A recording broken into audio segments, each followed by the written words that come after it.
Things they don't tell you in real estate school. In 2007, I was working with a client who was a basketball player. He was 6'9". I'm going to tell you why that's relevant later on in this story. So he decided he wanted to buy his first home in Houston, and he played basketball overseas, so he was basically like on a break. There was a specific neighborhood that he wanted to live in, and so we spent every weekend looking through that neighborhood, and finally we found the one. We go upstairs, and this particular house had a theater room. And in the theater room, it had one of those pull down screens. It had like the projector from the ceiling, built-in speakers, and some theater seats that were bolted to the floor. He sits down in the theater seat, and I knew that that was the one. So we wrote the contract, we negotiated repairs, and then one day we decided to stop by the property to see if some of the repairs were being done that we requested. This particular day, the homeowners were there and the real estate agent. So I walk in with my client, and they like look up, and they're like, holy crap, he's really, really tall. They start talking to him, asking him what he does for a living. Of course, he says he's a basketball player.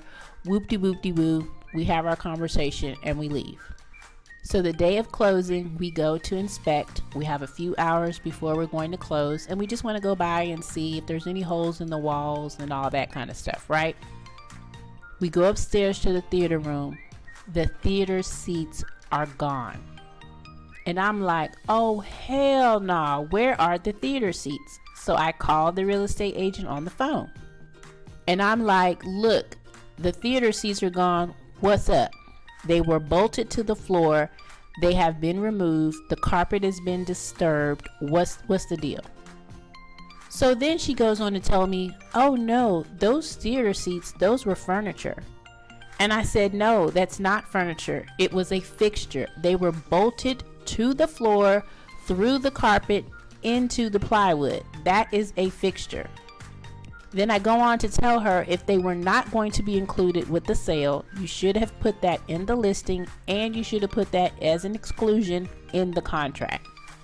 So then this heifer goes on to describe to me how they were sentimental because the woman went to Chicago and there was some stadium that was being taken apart, and that they mean a lot to her because she drove all the way back to Texas with those theater seats. And then the cherry on the top, she says, well, your client is too big to fit in those theater seats anyway, and he has enough money to buy him some more theater seats. And then I was like, heifer, I don't give a damn if he is 12 feet tall. That is not your call to make. These are fixtures. Bring the damn seats back right now. So then I get off the phone, I talk to my client, and he was like, Bianca, let's just not fight over these. He was like, I don't care. Let's just go to closing.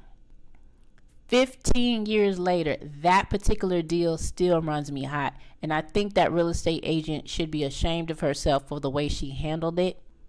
As a matter of fact, if I ever see her on the street, I'm going to talk to her about that transaction and say, you know you was wrong for that, right? And that's the kind of thing they don't teach you in real estate school.